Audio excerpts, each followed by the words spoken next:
வணக்கம் மக்களே!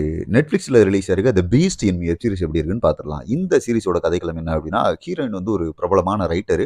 அவங்களோட புத்தகங்கள் எல்லாமே ஒரு மிகப்பெரிய வரவேற்பு பெற்றுட்டே இருந்ததுன்னு சொல்லலாம். ஆனா, தன்னோட மகன் இறந்த துக்கத்துல இருந்துட்டு அவங்க மீள முடியாம ரொம்ப ஒரு டைலமால இருந்துட்டு, புத்தகங்கள் எழுதுறதையே கொஞ்ச நாள் தள்ளி வச்சிருக்காங்க. அந்த காலகட்டத்தில என்ன ஆகுது அப்படின்னா, அவங்க வீட்டுக்கு பக்கத்துல ஒரு பிரபலமான ஆள் ஒருத்தர் வர்றாரு.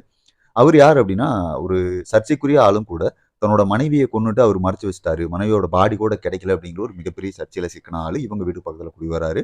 வந்தது மட்டும் இல்லாம, இவங்களோட வீட்டுக்கு பின்னாடி இருக்க காட்டுல வந்துட்டு வாக்கிங் ரோட் போணும் அப்படிங்கிற மாரியான திட்டம் கொண்டு வரதுக்காக இவங்கள அப்ரோச் பண்றாரு. அந்த தெருவுல இருக்க எல்லாருமே ஓகே சொன்னதுக்கப்புறம், இவங்க மட்டும் ஒத்துக்க மாட்டேங்கிறாங்க. கடைசியா இவங்கள வழிக்கு கொண்டு வரதுக்காக அந்த பக்கத்து வீட்டு குடி வந்தவங்க வந்துட்டு இவங்கள நெருங்க ஆரம்பிக்க, கடைசியா என்ன ஆகுது அப்படின்னா, அவரோட கதையவே இவங்க எழுதலாம். மத்தவங்க இவர தப்பா நெனச்சுக்கிறத, என்னோட பாயிண்ட் ஆஃப் வியூல நீங்க எழுதலாம் அப்படிங்கிற மாரி ஹீரோவ கொண்டு வர, கடைசியா அந்த புத்தகம் அவங்க எழுதுனாங்களா இல்லையா? உண்மையாவே அந்த கேரக்டரோட உண்மையான முகம் என்ன அப்படிங்கிறது தான் இந்த சீரிஸோட மொத்த கதைக்களமே.